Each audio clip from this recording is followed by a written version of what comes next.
ಹೃದಯ ಸ್ಪರ್ಶಿ ಪಾತ್ರಗಳ ಮೂಲಕ ಕನ್ನಡದ ಮನಸ್ಸು ಗೆದ್ದ ಚಾಮಯ್ಯ ಮೇಷ್ಟರ್ ಕೆ.ಎಸ್. ಅಶ್ವಥ್ ಅವರ ಜನ್ಮಶತಾಬ್ದಿ ಕಾರ್ಯಕ್ರಮವ ಮೈಸೂರಿನ ನಾದಬ್ರಹ್ಮ ಸಭಾಂಗಣದಲ್ಲಿ ವಿಜೃಂಭಣೆಯಿಂದ ಜರುಗಿತು. ನಾದಬ್ರಹ್ಮ ಸಭಾಂಗಣವು ನೂರಾರು ಜನರು ಕುಳಿತು ಕಾರ್ಯಕ್ರಮವನ್ನು ವೀಕ್ಷಿಸಿದರು. ಅಶ್ವಥ್ ರವರ ಪುತ್ರ ಶಂಕರ್ ಅಶ್ವಥ್ ರವರು ಈ ಶತಮಾನೋತ್ಸವ ಸನ್ನಿವೇಶವನ್ನು ತನ್ನ ತಂದೆಯ ಭಾವನಾತ್ಮಕ ಸನ್ನಿವೇಶಗಳನ್ನು ಸ್ಮರಣೆ ಮಾಡುತ್ತಾ ನೆರೆದಿದ್ದಂತಹ ಜನಸ್ತೋಮಕ್ಕೆ ನಿರೂಪಣೆ ಮೂಲಕ ವಿವರಿಸಿದರು. ಶಂಕರ್ ಅಶ್ವಥ್ ರವರ ಶ್ರೀಮತಿ ಸುಧಾ ಅಶ್ವಥ್ ರವರ ಸಹಕಾರವು ಅಶ್ವಥ್ ರವರ ಅಪರೂಪದ ಫೋಟೋಗಳು, ವಿಡಿಯೋ ದೃಶ್ಯಗಳಿಗೆ ಅವರ ಪಾತ್ರಗಳನ್ನು ಮತ್ತೊಮ್ಮೆ ಜೀವಂತಗೊಳಿಸುತ್ತಿದ್ದವು.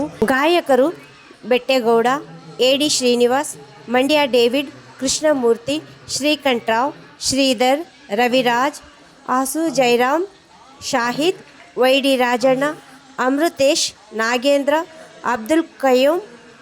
ಗಾಯಕಿಯರು Indrani, Anantharam, Rashmi, Chikkamagaluru doctor Poornima, doctor Srilatha, Vani C S., Geethalakshmi, Kini Vedashree. ಕಾರ್ಯಕ್ರಮದಲ್ಲಿ ಉಪಸ್ಥಿತರಿದ್ದ ಗಣ್ಯರು ಮಲ್ಲಿಕಾರ್ಜುನ ಸ್ವಾಮಿ, ಕನ್ನಡ ಮತ್ತು ಸಂಸ್ಕೃತಿ ಇಲಾಖೆ, ಮಡ್ಡಿಕೆರೆ ಗೋಪಾಲ್, ಅಂಶಿ ಪ್ರಸನ್ನಕುಮಾರ್, ರಾಜಶೇಖರ್, ರಘುರಾಮ್ ವಾಜಪೇಯಿ, ರಂಗನಾಥ್, ಸತ್ಯಪ್ರಸಾದ್, ಪಾರ್ಥಸಾರಥಿ, ಡಾಕ್ಟರ್ ಶೋಭಾ ಅಲಯನ್ಸ್, ವೆಂಕಟೇಶ್, ಸಿರಿಬಾಲು, ಸಂತೋಷ್, ಮಹಾಬಳ್ಳೇಶ್ವರ್.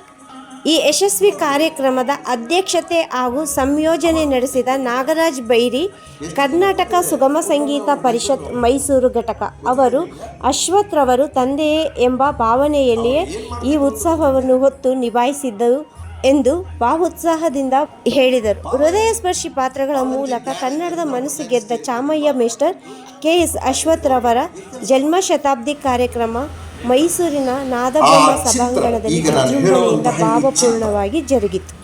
ಬಹಳ ಅಧ್ಯಯನ, ರಿಸರ್ಚ್ ಮಾಡಿದ್ರು ಅಂತ ಹೇಳ್ತೀವಲ್ಲ, ಹಾಗೆ ಮಾಡಿದ್ದಾರೆ.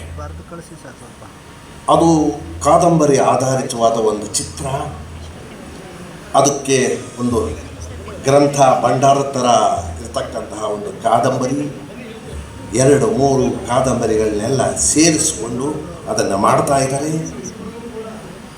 ಸಾಹಿತಿಗಳು ಮೈಸೂರವರೇ. ಇಂಥದ್ರಲ್ಲಿ ಈ ಪಾತ್ರ ಹೀಗೆ ಬರಬೇಕು, ಹಾಗೆ ಬರಬೇಕು ಅಂತೆಲ್ಲ ಯೋಚನೆ ಮಾಡಿ ಈ ಪಾತ್ರಕ್ಕೆ ಸೂಟ್ ಆಗೋವಂಥವ್ರು ಇವರೊಬ್ಬರೇ ಅಂತ ಅವರ ತಲೆಯಲ್ಲಿ ಮುಖ್ಯವಾಗಿ ಅವತ್ತಿನ ದಿವಸ ಪ್ರಾರಂಭ ಮಾಡೋದಕ್ಕೂ ಮುಂಚೆ ಇದ್ದಿದ್ದು ಏಕೈಕ ವ್ಯಕ್ತಿ ಎಂದರೆ ಕೆ.ಎಸ್. ಅಶ್ವಥ್ ಅವರು ಒಬ್ಬರೇ. ಅದು ನಾಗರಾವ್ ಚಿತ್ರಕ್ಕೆ. ಏನ್ರಿ ನಮ್ಮ ಸೌಭಾಗ್ಯ, ನಮ್ಮ ಮೈಸೂರಿನ ಸೌಭಾಗ್ಯ. ಮುಖ್ಯಮಂತ್ರಿ ಚಂದ್ರು ಅವರು ಒಂದು ಕಡೆ ನನಗೆ ಹೇಳಿದ್ರು, ಏನ್ರಿ ನಿಮ್ಮ ಮೈಸೂರಿಂದ ಬರೋಂಥವ್ರು ಕೆಲವರು ಅದ್ಭುತವಾಗಿ ಆ್ಯಕ್ಟ್ ಮಾಡ್ತಾರೆ, ಅದ್ಭುತವಾದ ಕೆಲಸ ಮಾಡ್ತಾರೆ, ಇನ್ನು ಕೆಲವರು ಹಾಗೆ ಅಂತಲೂ ಅದನ್ನು ಟೀಕೆ ಮಾಡಿದ್ರು.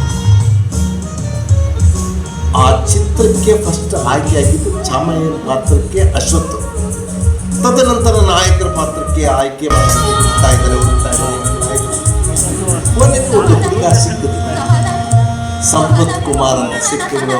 ವಿಷ್ಣುವರ್ಧನ್ ಮಾಡಿದ್ರು, ಅವರು ನನಗೆ ಮಾಡ್ತಾರೆ. ಯಾವಾಗ ಅಶ್ವಥ್ ಅವರು ಈ ಚಿತ್ರದಲ್ಲಿ ಚಾಮಯ್ಯನ ಪಾತ್ರ, ತರಾಸು ಅವರು ಬರೆದಂತಹ 3 ಕಾದಂಬರಿ, ನನಗೆ ಸ್ವಲ್ಪ ಮನಸ್ಸರ ಇನ್ನೂ ಅದೇನಂತದ ಏನು ಅಂತ ಬರುತ್ತೆ, 1 ಗಂಟೆ 2 ಏನು ಅಂತದೇನೋ, ಆಮೇಲೆ ನಾಗರಹಾವು, 3 ಕಥೆ ಸೇರಿಸಿ ಮಾಡಿದ್ದಾರೆ. ಯಾವಾಗ ಅಶ್ವಥ್ ಅವರು ಈ ಪಾತ್ರ ಮಾಡ್ತಿದ್ದಾರೆ ಅಂದರೆ ತರಾಸು ಪ್ರಕಾರ ಚಾಮಯ್ಯನೇ ಹೀರೋ ಆ ಕಥೆಗೆ. ಇದನ್ನ ವಲ್ಲಭನ್ ನಾರಾಯಣರಾವ್ ಅಂದರೆ